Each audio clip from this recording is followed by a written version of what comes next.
You are looking at Julian's pronunciation guide, where we look at how to pronounce better some of the most mispronounced words in the world, like this other curious word. But how do you say what you're looking for today?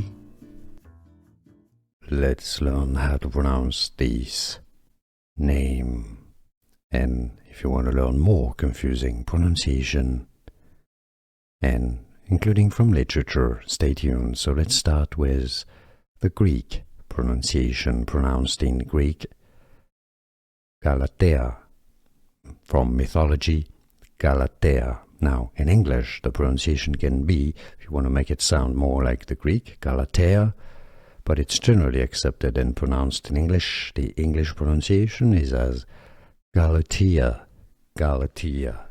Here are more videos on how to pronounce more confusing words and names too many mispronounced. Like this video if you found it useful. I appreciate your support. I'll see you soon, and thanks for watching.